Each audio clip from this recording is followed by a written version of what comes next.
já vimos como o ciclo hidrológico transforma a água da chuva, que é a principal, se não a única, entrada de água na bacia hidrográfica.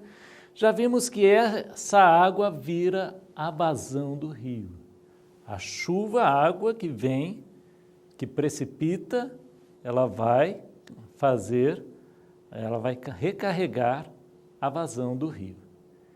Nessa presente aula, vamos conhecer alguns rudimentos, algumas técnicas de como fazer para dimensionar, para equacionar essa forma como, então, vamos ter uma vazão disponível no rio a partir de um determinado volume de chuvas. Passando aqui aos slides, vamos, então, ver questões como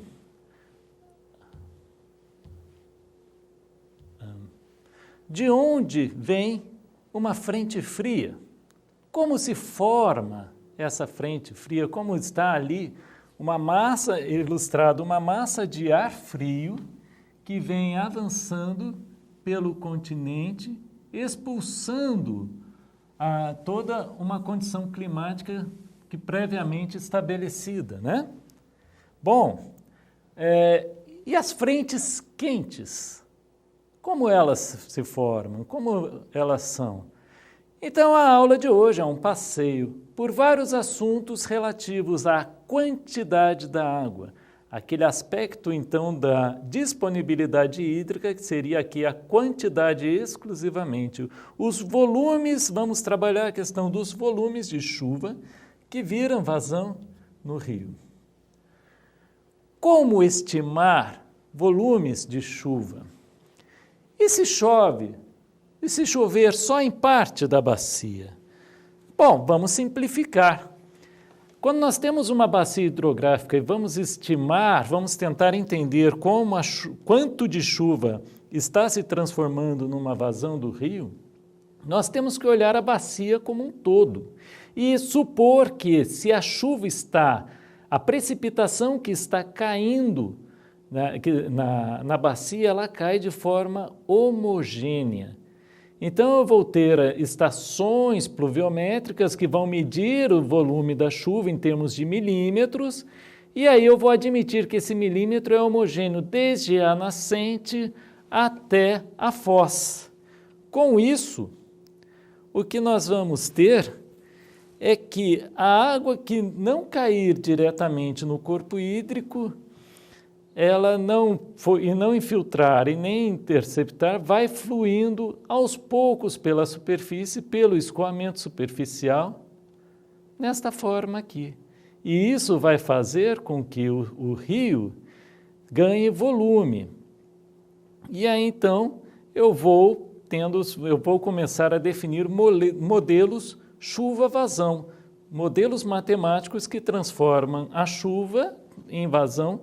E para quais finalidades? Bom, se eu tiver uma área urbana, onde essa chuva está virando vazão de rio e ampliando o volume das águas que vão passar em um curto período de tempo ali, eu acho que eu já tenho uma finalidade razoável. Vou precisar aqui, neste caso, estudar a cota de inundação máxima que poderia ser atingida numa tormenta de períodos curtos nos próximos, que possam acontecer de alguma forma, numa estatística assim, de probabilidade, assim, ainda que uma vez a cada 100 anos, mas eu vou precisar conhecer qual seria essa cota de inundação para não ter surpresa com aquilo que eu tenho instalado na borda, nas margens do rio, né?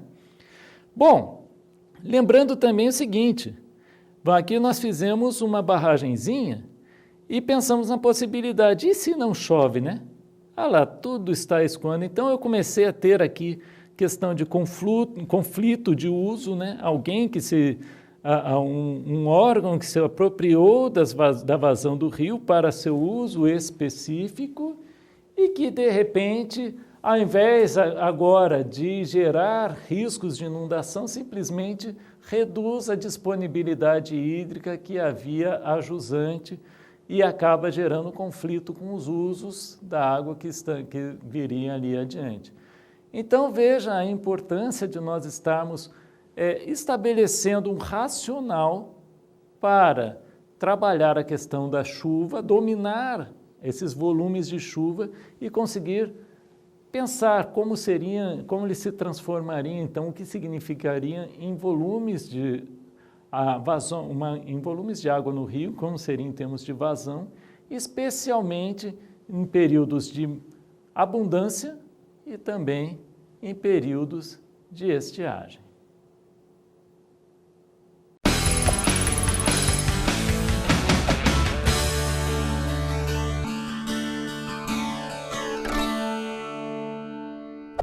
Para trabalharmos com as chuvas, trabalharmos com a precipitação, é preciso conhecer o processo como as chuvas se formam. Vamos dar uma olhada no slide? São 3 processos principais, onde você tem a chuva formada no processo frontal, a chuva convectiva, aqui por gentileza entendam que isso aqui faltou um Vzinho aqui, tá? A chuva convectiva e a chuva orográfica. A chuva frontal é aquela formada por massas de ar frio que avançam, enquanto contrapõe uma massa de ar quente úmido que favorece a formação de nuvens e assim a precipitação. O processo convectivo se dá pela evaporação e evapotranspiração na própria região em que a chuva depois vem a ocorrer, e o processo orográfico é onde você tem uma barreira geográfica, o relevo forma uma barreira e não permite que a chuva vá adiante dessa barreira. O ar úmido ele sobe e precipita, condensa, forma as nuvens nessa mesma região onde irá precipitar.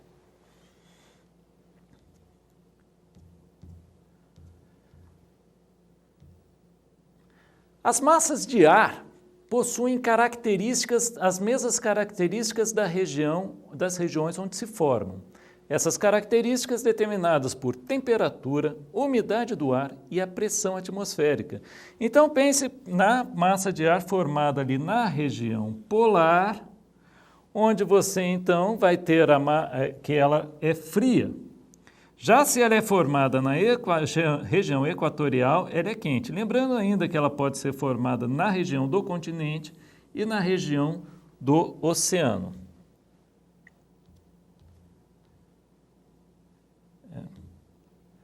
Então, assim, as massas que atuam no Brasil seriam as massas equatorial atlântica, equatorial continental, tropical atlântica, tropical continental e polar atlântica, como veremos aqui agora nos nossos mapas, sendo que elas têm um domínio diferenciado no verão e um domínio diferenciado no inverno. Observe que, por exemplo, no verão você tem o predomínio da massa polar atlântica, que vai levar muito frio, as frentes frias aqui para a região sudeste, sul e sudeste principalmente, mas em alguns eventos chega a afetar, a levar inclusive geadas em eventos mais extremos em boa parte da região tropical do nosso país. Já durante o verão, chama muita atenção este componente, que é a massa equatorial continental formada pela evapotranspiração da floresta amazônica. Vejam a abrangência disso aqui, na verdade, ele vem ainda aqui nessa região.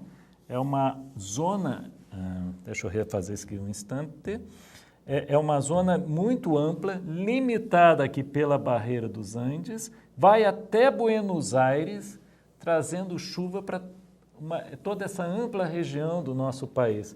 Veja aqui então a importância da floresta amazônica no processo de chuvas, no regime de chuvas do nosso país.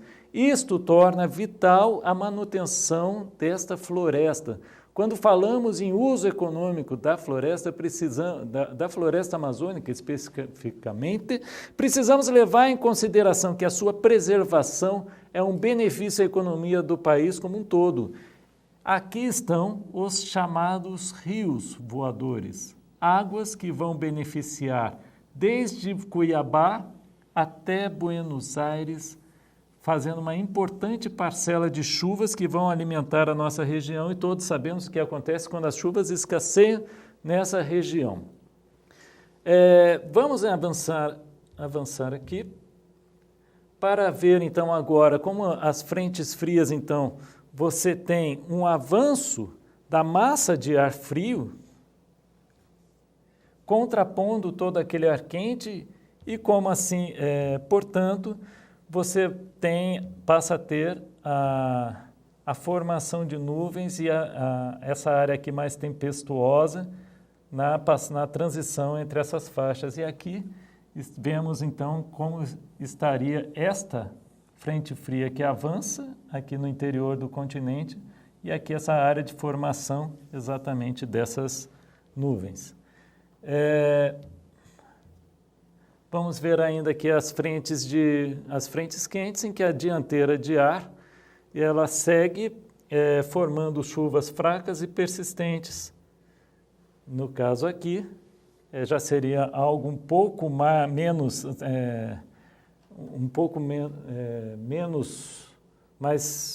uma faixa um pouco mais definida, né? Em relação a onde se concentra aqui a massa de ar frio, enquanto vai avançando a massa de ar frente, trazendo chuva também nessa faixa de transição.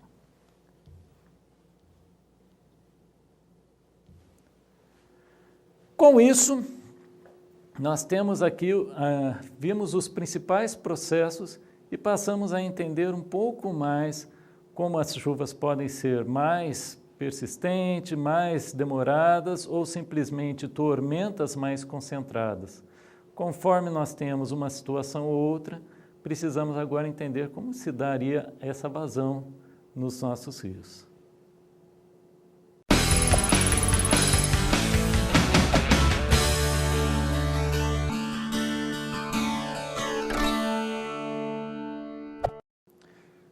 Vamos conhecer agora algumas formas, algumas técnicas pelas quais começamos a entender a distribuição das chuvas medidas nas estações pluviométricas e vamos entender como podemos distribuí-las no território em busca de avaliar quais seriam os volumes disponíveis para termos as vazões nos nossos rios. Vamos dar uma olhada nos slides? Então, temos um método aritmético, que nada mais faz que providencia uma média aritmética das alturas de chuva em milímetros que foram registradas nos postos, nas estações de pluviômetros. Ela se aplica a regiões planas, sem relevos acidentados, portanto, e onde você tenha diversas estações pluviométricas disponíveis no terreno. E que não haja, as chuvas ocorram de forma mais homogênea. Aí estaria um pluviômetro.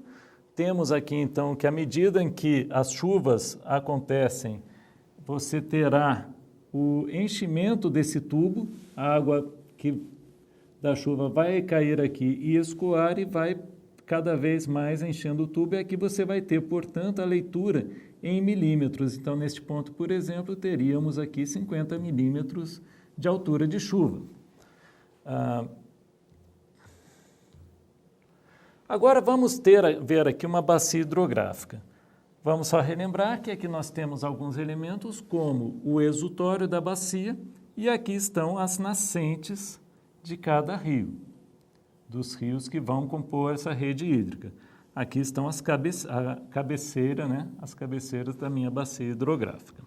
Bom, agora veja que em cada ponto eu tenho uma estação, aqui no ponto A e no ponto B dentro da bacia, e ainda algumas estações no ponto C, D e E, e cada uma com valores diferentes. Eu tenho um valor máximo de chuva medida no determinado período, no mesmo período em que as outras também mediram os volumes de chuva. Tenho aqui um valor mínimo e alguns outros valores intermediários nos pontos A, B e E. Como nós vamos trabalhar isso? Eu posso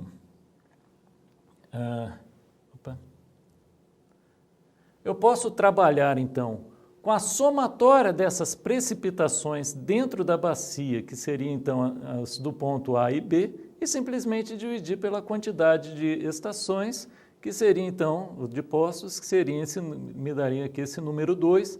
Com isso, eu encontraria que a média entre 66 e 70 milímetros seria 68 milímetros. Eu vou admitir que essa chuva de 68 milímetros ocorreu de forma homogênea na bacia.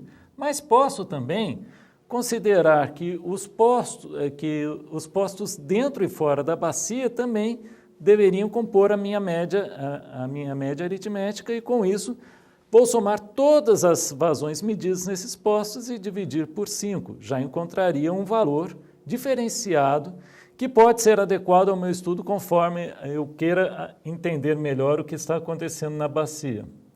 Agora, vamos aqui admitir que essa é uma bacia com área de 100 km² e entender o seguinte. Bom, alguns postos estão um pouco mais distantes da bacia. Que influência eles teriam a mais na minha bacia do que estes dois que estão aqui dentro? Ou que estes que estão um pouco mais próximos, sendo que esse aqui está mais próximo e cobre uma área um tanto descoberta, né? Como é que eu posso levar isso em consideração? Existe, então, o método de Thyssen, no qual eu vou traçar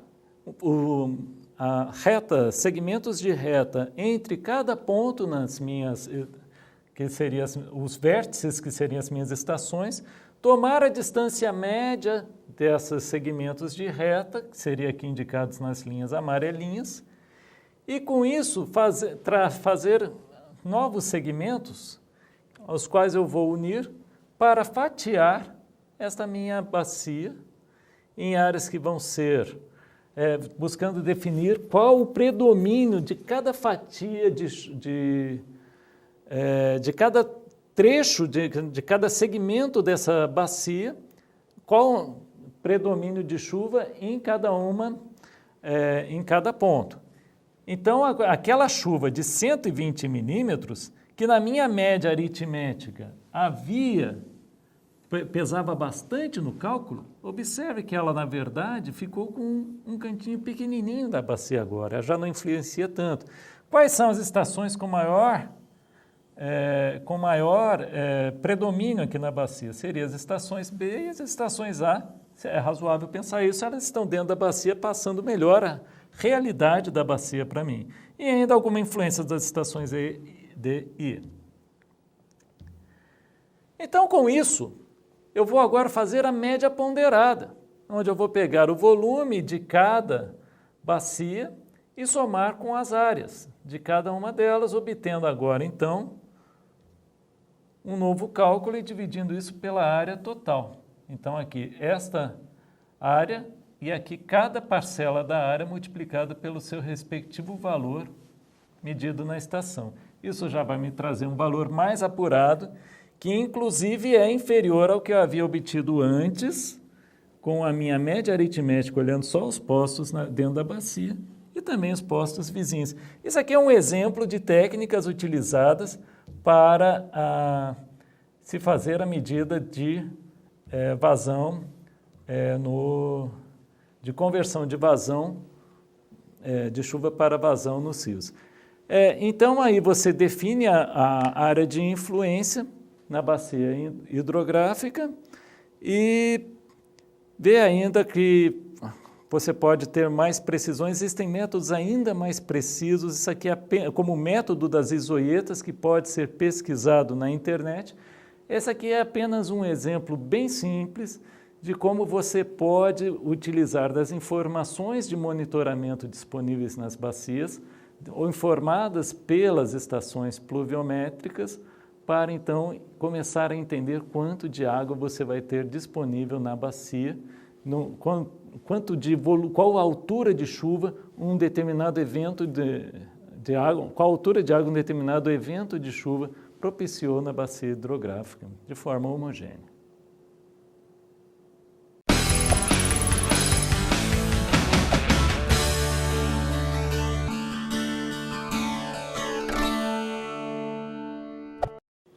Ok, já vemos então como transformar uma altura de chuva numa vazão de rio, ou pelo menos conhecer quanto seria essa altura numa bacia hidrográfica.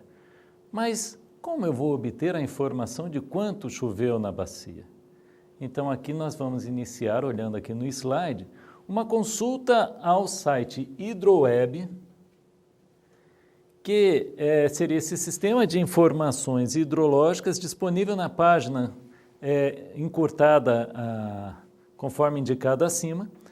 Essa página é mantida pela Agência Nacional das Águas e ela disponibiliza informações de pluviômetros no nosso Brasil. Você vê que você pode baixar informações aqui para cada grande bacia do nosso país, o Amazonas, Tocantins, São Francisco, né?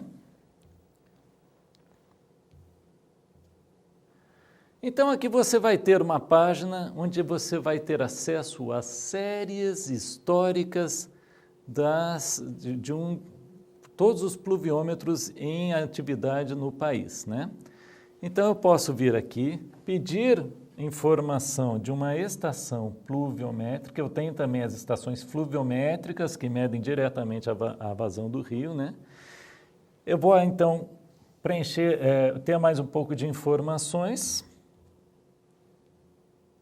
e daí chegar a entender, olha, qual seria para uma determinada bacia, para uma determinada estação, qual seria o nome dela, em que estado ela se encontra, em qual município, quem é o responsável por essa estação e quem está efetivamente indo lá colher as informações que são providenciadas por ela.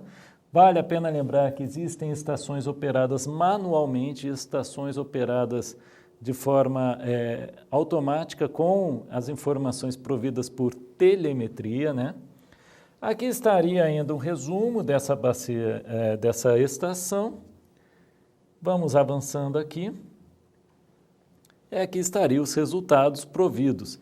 Então você veja que você tem para toda a série histórica, iniciada aqui no caso, no mês de novembro de 1976, informada qual seria as chuvas realizadas, no caso aqui, informado para cada mês desses anos. Mas nós temos também como obter informações diárias.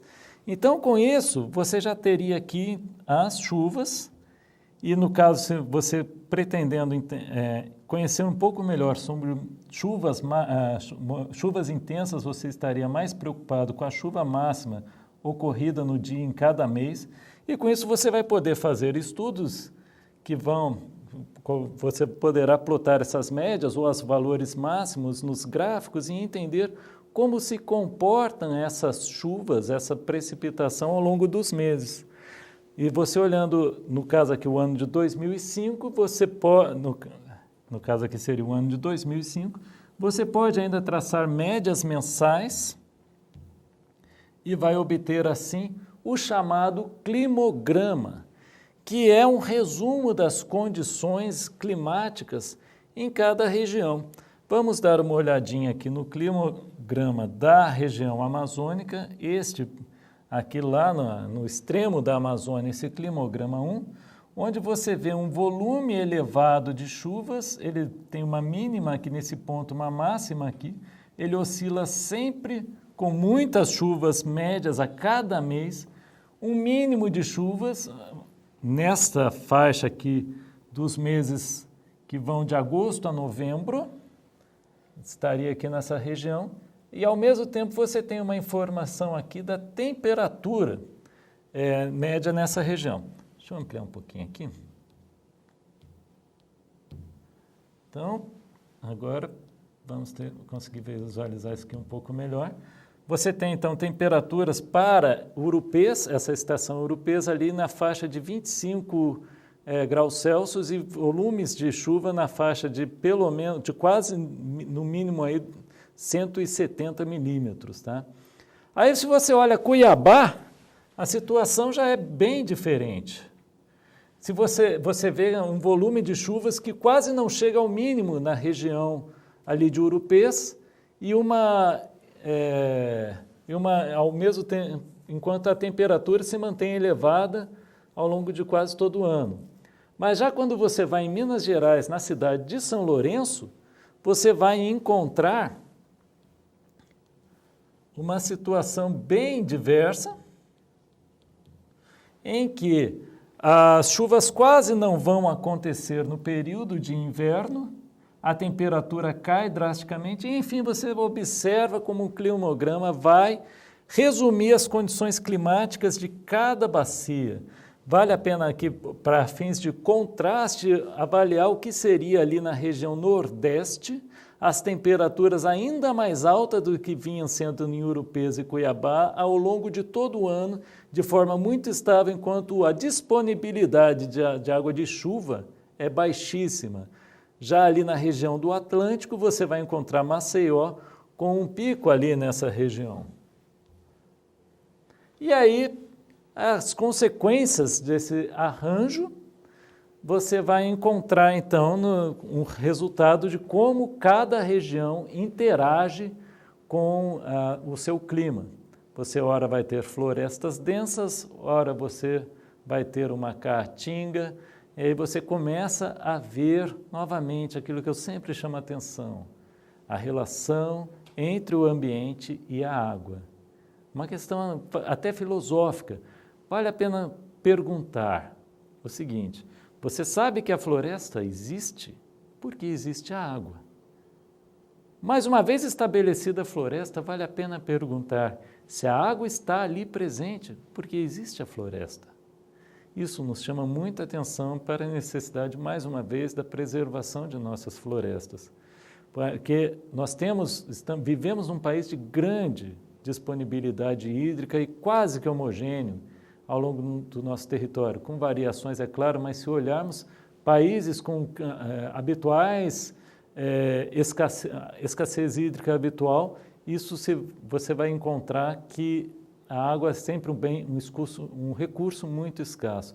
Então, precisamos, sim, chamar a atenção aqui. Só temos a água porque as nossas florestas estão presentes, ainda estão presentes.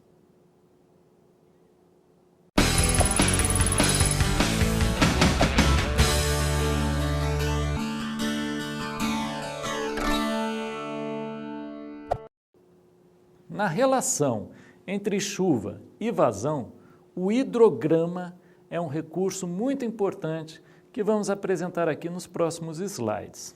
O hidrograma vai ser representado por estes gráficos que estamos vendo aqui.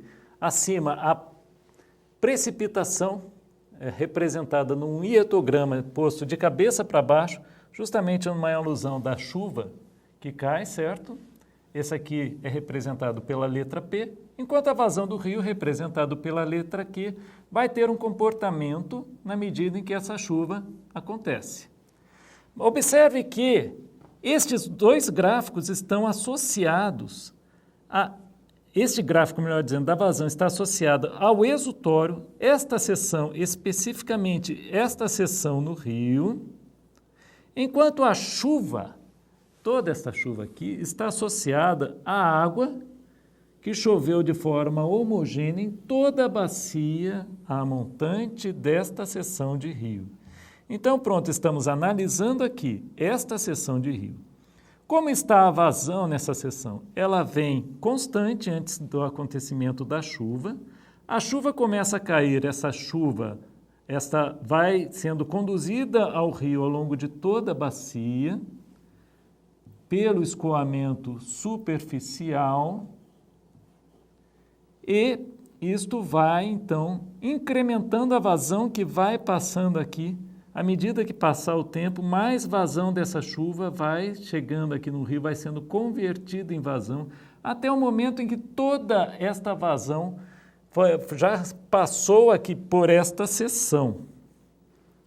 E aí nós vamos ter a vazão de pico. A partir desse momento, começa a baixar a vazão do rio, sendo que, no final dessa história, quando passarmos ainda mais algum tempo, a vazão final que vamos encontrar ainda disponível no rio é mais elevada que a vazão inicial. Alguém arrisca aqui um palpite? É porque você tem a essa altura do campeonato a recarga da chuva que ainda está vindo por escoamento subsuperficial, agora que já passou o escoamento superficial, um pouco vem ainda por escoamento superficial, ampliando um pouco a chuva em relação ao nível que havia inicialmente. Mais tarde, ela voltará a chegar ao nível inicial. Bom, aí temos agora o hidrograma unitário. É uma forma de representar de forma sintética o que acontece com um evento de chuva na bacia. Ao invés de você pensar naquela curva contínua que vai se deslocando no tempo e conforme a água vai chegando, você vai traçar de uma forma muito mais rápida, pensando no seguinte: a chuva aconteceu. Aconteceu aqui o meu evento de chuva. Então a minha vazão, ela sai, ela descola daquela vazão de base, no caso aqui eu vou desprezar a vazão inicial, aquela vazãozinha que já havia, eu vou simplesmente considerar o que vai acontecer a partir do momento que a chuva passa a contribuir com a vazão no rio. Isso vai me levar ao que? Aquela vazão de pico. Só que essa vazão de pico vai ser ligada por esse momento a esse momento inicial por um segmento de reta aqui. E depois dessa vazão de pico, ela vai escoando mais lentamente do que foi carregada. Então você observa que este ângulo aqui é um ângulo mais aberto e aqui você tem um ângulo mais agudo, né? Então este é o método do Soil Conservation Service, um método desenvolvido nos Estados Unidos para as bacias hidrográficas que vem sendo aplicado com sucesso em várias bacias no mundo todo. Ele se resume a um hidrograma triangular e ele tem diversas vantagens para os estudos. Ele tem alguns parâmetros que vão então sendo considerados. Ele tem o tempo de concentração, que é o tempo em que deixa eu desenhar aqui. O tempo em que você tendo aqui uma bacia hidrográfica com um exutório aqui e você tendo então esse rio, é o tempo no qual a gota de chuva vai cair no ponto mais distante da bacia e vai fluir. É o tempo máximo em que ela vai fluir até o exutório. Este é o chamado tempo de concentração, o TC. O tempo de pico, em que você tem a vazão, que é coerente àquela vazão de pico no gráfico triangular. E você tem, então, o tempo de duração da chuva, o tempo de base, que seria, então, essa base do triângulo, do hidrograma triangular. Você tem agora o ponto verde, representando onde está situada a vazão de pico, que está associada, por sua vez, ao tempo de base, o tempo necessário a que ocorra esta vazão de pico. Então, você vê que tem vários elementos que podem ser extraídos deste hidrograma. Isso vai, então, começar a me dar uma noção do seguinte: como ele é unitário, eu vou admitir sempre uma chuva de 1 milímetro de altura. O que vai fazer uma chuva de 1 milímetro de altura numa bacia que eu conheço em que eu conheço a área, em que eu conheço o comprimento do Talweg, que é este comprimento aqui, em que eu conheço os desníveis que estão envolvidos na bacia, no caso do ponto mais alto até o exutório, qual seria a altura? Tudo isso eu vou entrar nos meus cálculos para definir como seria a forma desse hidrograma unitário. Esta forma de cada hidrogramazinho aqui. Então eu vou fazer o que se chama convolução e vou sobrepor, vou deslocar vários hidrogramas unitários ao longo do tempo de duração de uma chuva. Essa duração da chuva estaria aqui associada, deixa eu fazer melhor, essa chuva estaria associada a chuva que vai de 1 milímetro que vai ocorrer ao longo do tempo de concentração. Quantos hidrogramas eu conseguir colocar aqui são as águas desses hidrogramas que vão somar para, no final das contas, obter um hidrograma final para essa bacia, levando em consideração os vários daqueles parâmetros físicos da bacia hidrográfica.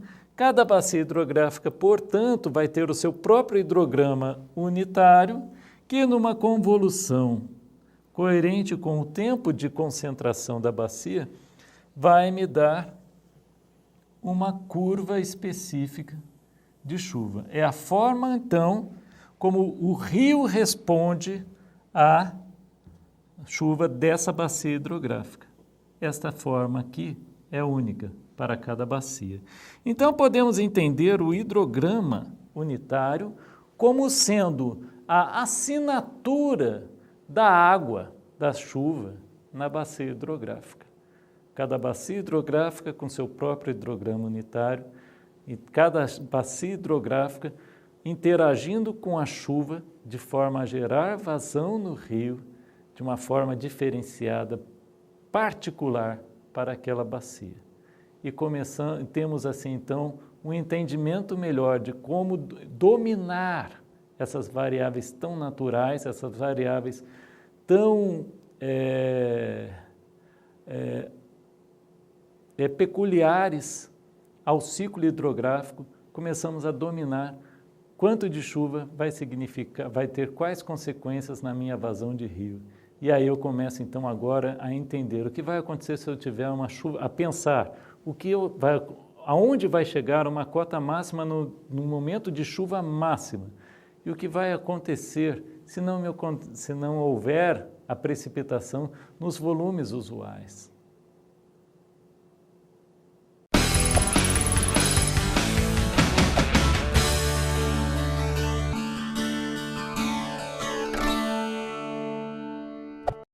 Ampliando um pouco mais os processos, as técnicas, as tecnologias, todo o arcabouço matemático e estatístico por trás da hidrologia, nós vamos ainda avançar e entender o que uma cota de inundação, o que uma grande inundação vai produzir em termos da cota máxima que se pode atingir.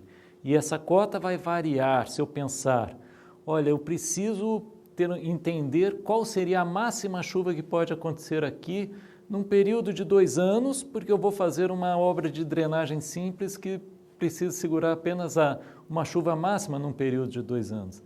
Essa cota, que poderia acontecer na probabilidade de um evento de chuva forte em 2 anos, ela tem essa altura. Se eu pensar em 10 anos, já chegamos a uma altura maior, e eu posso pensar em 25 anos, 50, existem todo o arcabouço matemático para você trabalhar com a probabilidade de uma mega tempestade, que só com recorrência, probabilidade de acontecer uma vez a cada 100 anos, uma vez a cada 1000 anos. Para cada obra de engenharia, por exemplo, eu preciso considerar qual seria uma chuva máxima a que se poderia suportar. Por exemplo, pense numa barragem. Uma barragem tem que suportar a chuva máxima que possa acontecer em qualquer momento. As estatísticas aí trabalham com período decamilenar, ou seja, uma chuva com probabilidade de acontecer uma vez a cada 10.000 anos. A barragem terá de suportar essa chuva. Existem, então, portanto, cálculos associados a essas instâncias tão peculiares quanto um horizonte curto de alguns anos à frente ou uma vida toda, ou toda a vida útil de uma obra, né? Agora vamos dar uma olhadinha no que produzem essas cotas de inundação, que são as chamadas cotas de vestígio. Quando eu vou a campo, eu tenho a possibilidade de encontrar os efeitos de uma cota de vestígio dessas enchentes que têm acontecido nos períodos mais dramáticos, vamos colocar assim. Em alguns países no exterior, eles têm, algumas localidades têm o costume de marcar suas cheias históricas.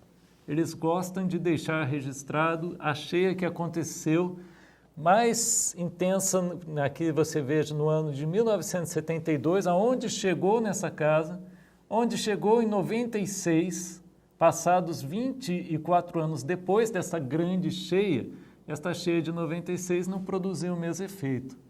Antes tinha vindo uma cheia em 85, ou seja, realmente, para estar mal localizado, não é uma mera... Frente às catástrofes das cheias, das enchentes, não é um mérito apenas brasileiro, né? Então, vamos ver aqui esse armazém nos Estados Unidos. Agora temos aqui ainda um outro local na Alemanha, onde eles também marcam as cheias. Aqui você vê que eles foram um pouco mais longe. Aqui 1505, 1462. Mas vemos que no final das contas, em 2013, eles tiveram uma má notícia apenas superada em 1501. Interessante essas questões, não? Aqui no Brasil, eu não desconheço um local onde eles marquem com tanto zelo as cotas de inundação. Todavia, você pode encontrá-las ainda registradas em alguns, nas paredes das edificações. Esta aqui seria uma, e ainda uma outra cota estaria ainda mais alta aqui. Então, você obtém uma cota de vestígio em visita ao campo, isso é muito importante.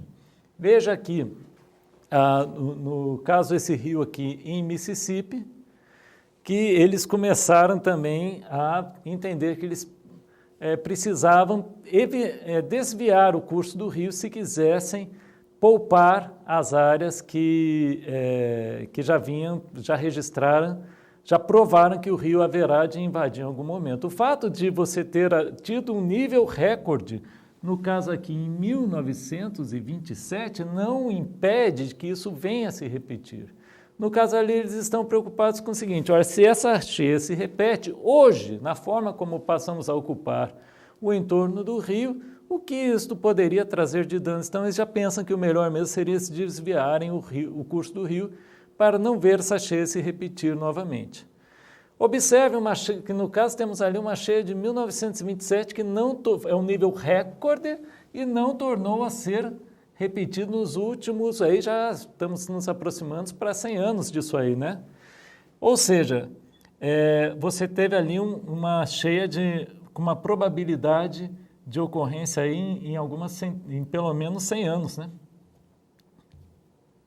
Agora, vamos olhar da seguinte forma. Ali nós falamos de evidências físicas, mas nós podemos também simular. Hoje nós temos técnicas de geoprocessamento e modelos matemáticos que nos permitem reproduzir o terreno de uma área e transformar as chuvas em vazões que vão nos ter uma noção de entender, simular no terreno de uma cidade, de uma área ocupada, quais seriam as probabilidades reais de inundação para uma cheia, por exemplo, com uma possibilidade aí de chuva uma vez a cada 100 anos, por exemplo. Existem softwares como o REC-RAS que trabalham exatamente com esta questão. E aí, novamente, mais um mapa de inundação. Aqui colocamos uma palavra, uma sigla, que seria esse TR, esse tempo de retorno. No caso, você tem um mapa de inundação, um mapa de cheias. Veja aqui a cheia, inclusive, deixando ilhadas algumas áreas, né? Enquanto o rio se alastra nesta faixa aqui. Mas eu quero chamar a atenção aqui para esse tempo de retorno. esse TR. Esse TR é o chamado tempo de retorno. É este tempo de retorno que vai nos dar uma noção de se nós estamos falando de uma chuva com uma probabilidade de ocorrer num breve espaço de tempo ou num longo espaço de tempo. Então, aquilo que eu falava no início, uma chuva que vai ocorrer com probabilidade de ocorrência aí de recorrência uma vez a cada 2 anos. Uma chuva forte que aconteça uma vez a cada 2 anos não faz grandes inundações, não traz grandes volumes de chuva, é um TR de 2 anos. E o que vai acontecer com um TR de 10 anos, de 20 anos, de 50, 100 anos, enfim, tudo isso são cotas de inundação que vão sendo cada vez mais elevadas. E uma questão importante associada ao tempo de retorno, a esse TR, que é o risco. Cada tempo de retorno tem associado o seu risco dessa chuva acontecer. O risco de uma chuva acontecer com tempo de recorrência, um tempo de retorno de 2 anos, uma vez a cada 2 anos, o risco dessa chuva é altíssimo. Porque ela vai acontecer uma vez a cada 2 anos, né?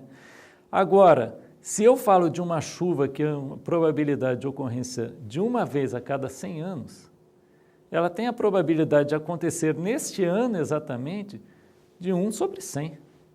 É 1/100º, é uma chance baixa dela ocorrer. Mas não quer dizer que ela não vá ocorrer. E se ela ocorreu recentemente, não quer dizer que ela só vai ocorrer daqui a 100 anos. Mas as probabilidades, então, precisam ser consideradas. Então, daí uma questão interessante que os cálculos de hidrologia consideram, são parte assim, inerente, fazem parte do início dos cálculos de hidrologia, você considerar o tempo de retorno e esse tempo de retorno que está associado a um risco desse acontecimento, dessa chuva. E esse risco, por sua vez, precisa ser levado em consideração conforme a importância da obra. Uma barragem é uma obra de extrema importância, não há margens para instabilidade na estrutura de uma obra tão importante quanto uma barragem. Agora, se eu vou assentar uma estrada, eu preciso olhar a cota da estrada para que pelo menos uma chuva ali de 100, de 500 anos não venha a sobrepor, a causar uma enchente.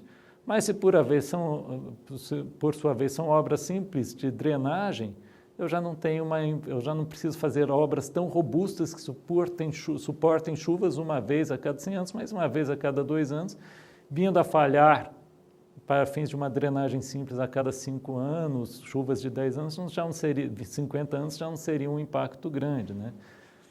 Então, com isso, vale a pena considerar, então, o tempo de retorno como uma variável a ser considerado nos estudos hidrológicos, e também o risco dessas variáveis, dessas chuvas acontecerem e seus impactos nas obras.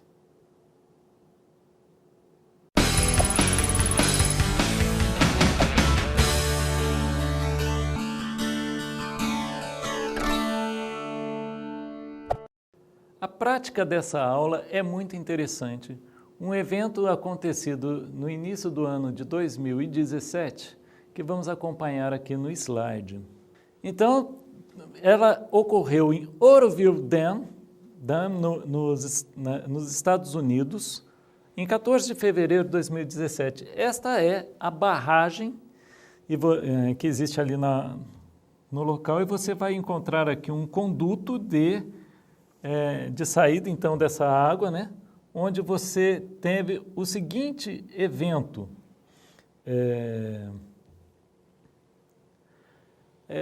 Houve um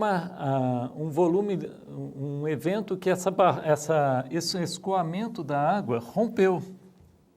E isso trouxe uma situação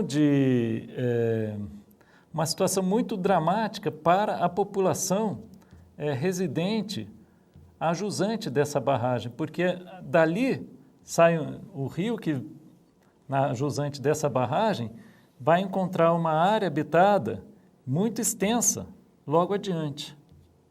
Então, com isso, aqui nós temos a chuva no momento, então, o estrago que foi feito, então, quando a água vazou, a expectativa que isso gerou foi que de rompimento imediato dessa estrutura, e isso com danos para os residentes a jusante. Isso é o que, afinal de contas, ao término desse processo foi o estrago feito e felizmente sem maiores vítimas, mas observe que é interessante o efeito de evacuação que isso gerou. E isso é aí um ponto da maior importância, que é todo o processo já elaborado para a possibilidade de falhas. O plano B que os americanos pensaram. A população foi avisada por WhatsApp. E como eles saíram? Voltemos rapidinho aqui ao slide e procure identificar alguém atravessando nas faixas de acostamento. É uma situação de emergência e todos procuram sair, 50 mil pessoas procuram sair desesperadamente e eles não invadem, não quebram as regras e não atrapalham o processo de evacuação. Não foi ideal porque houve engarrafamento, né? Houve engarrafamento, mas eles souberam lidar com essa situação e não houve maiores vítimas. Veja os estudos hidrológicos, o que eles estimaram para, caso essa chuva acontecesse por esse evento, aonde estaria, desculpa, as enchentes, o que elas causariam em 1 hora, em 2 horas, aonde elas alcançariam em 4 horas, ver que algumas áreas estariam a salvos, tudo isso bem estudado ali nessa região, é isso que precisamos um dia chegar aqui no Brasil, mas só trazendo aqui um pouco de noticiário para ver o seguinte, olha, essa situação que aconteceu e que obrigou a essa evacuação, que funcionou muito bem, é bem verdade, estaríamos muito melhor aqui no Brasil funcionando dessa forma, mas já havia sido avisada, pedido que se prevenisse há 20 anos atrás. Do ponto de vista deles, nada foi feito. Felizes estaremos nós se as coisas funcionassem aqui tão mal dessa forma. Isso é gestão de recursos hídricos.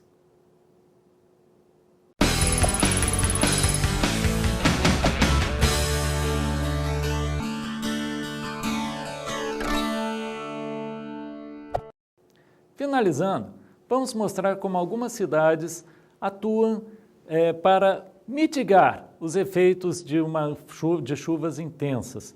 Vamos dar uma olhadinha aqui nos slides. No caso aqui, em Brasília, você vai ter uma solução que é muito típica também em São Paulo, que é um piscinão. Aqui eles estão em processo ainda de construção, é uma área toda destinada a reter um grande reservatório de água das chuvas, que vai trazer para cá, escoar para cá toda a chuva numa região e vai, com o tempo, com um maior espaçamento de tempo, escoar essa água e com isso ele consegue evitar que os rios, que todo esse volume de água venha a sobrecarregar os rios. Agora veja as soluções adotadas em Curitiba.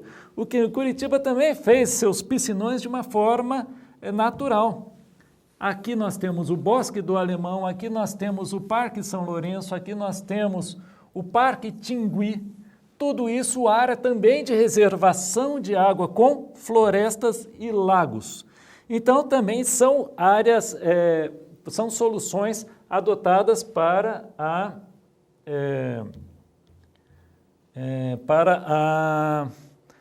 evitar as cheias, e veja aqui no final das contas o Parque Barigui ele são recorrentes as cheias dele.